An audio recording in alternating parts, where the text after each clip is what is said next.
Dimanche dernier, les moins de 18 ans nationaux de l'AS Monaco Football Club recevaient Bastia en championnat. Victoire finale 2-1 pour les apprentis footballeurs monégasques, sous les yeux du directeur du centre de formation, Dominique Bijotta, et du directeur sportif du club, Jean-Luc Ettori, venu voir évoluer les jeunes pousses de Guy Mingual, peut-être le futur de Monaco.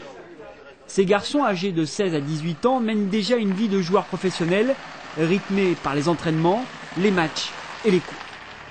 Les adolescents vivent ici au centre de formation. L'établissement se trouve au stade Louis II, au 2e étage. Administration, cantine, scolarité, chambre à coucher. Tout est intégré dans le bâtiment pour faciliter la vie des apprentis footballeurs. Ils sont un peu plus d'une quarantaine à vouloir devenir professionnels et le rêve est toujours à portée du regard.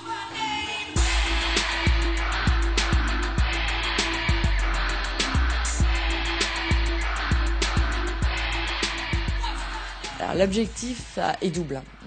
D'une part, en priorité, je crois surtout leur donner un équilibre intellectuel.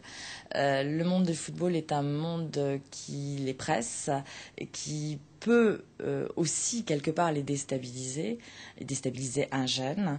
Donc il faut qu'il ait une gymnastique intellectuelle indépendamment de toute recherche de diplôme. Après, bien sûr, l'acquisition d'un diplôme est importante pour valider une formation et pour être à la recherche d'une profession autre que celle de footballeur dans l'avenir. Mais avant même d'acquérir ou de rechercher un diplôme, je pense qu'on ne peut pas laisser un jeune, disons, de 17 ans ne faire que du football.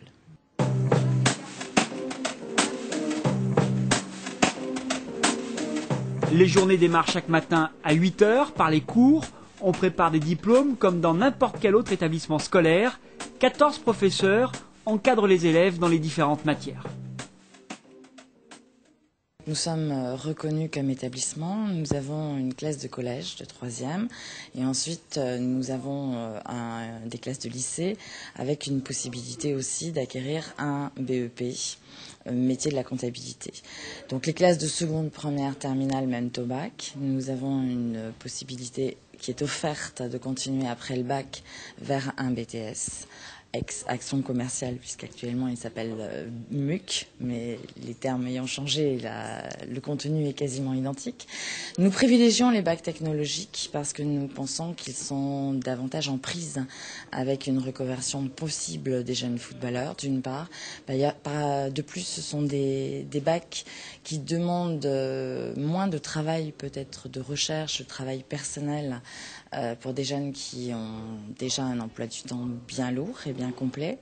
Et enfin, ce sont des bacs qui permettent aux enseignants de faire beaucoup de choses sur place et de suivre et d'encadrer véritablement les élèves.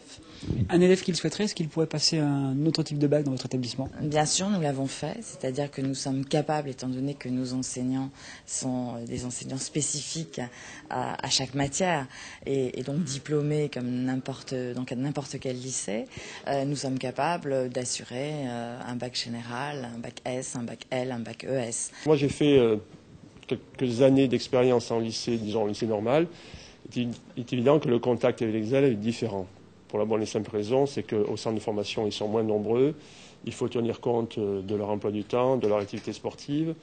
Donc forcément, le lien est différent. C'est un travail plus personnalisé, avec une adaptation forcée en fonction parfois de leur état de fatigue, parce que le lundi, par exemple, effectivement, le lendemain de match, donc il faut jouer avec tout ça. Je dirais que c'est deux approches différentes, avec des contraintes différentes, mais aussi des avantages, bien sûr, très différents. 9h30, départ pour la Turbie, le centre d'entraînement. Nous sommes lundi, lendemain de rencontre. Comme les pros, les jeunes sont en décrassage musculaire ou aux soins. Léo, défenseur central, a une douleur au bas de la jambe gauche. Manipulation et échographie sont à son programme dans les salles médicales.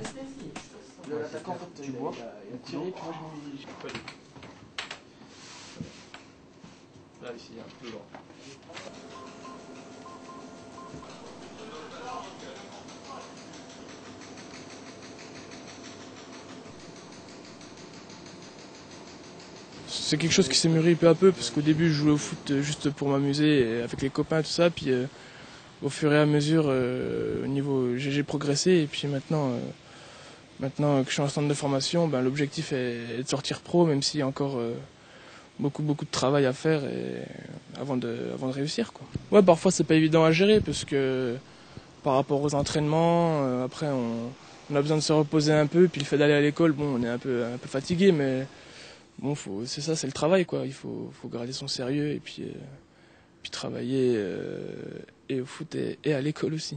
Et franchement, c'est important pour vous cette scolarité, c'est important de décrocher quelque chose? Ouais, d'obtenir un diplôme, même si on réussit pas dans le foot ou même si on réussit après pour se relancer dans quelque chose d'autre, c'est toujours important d'avoir son diplôme, quoi.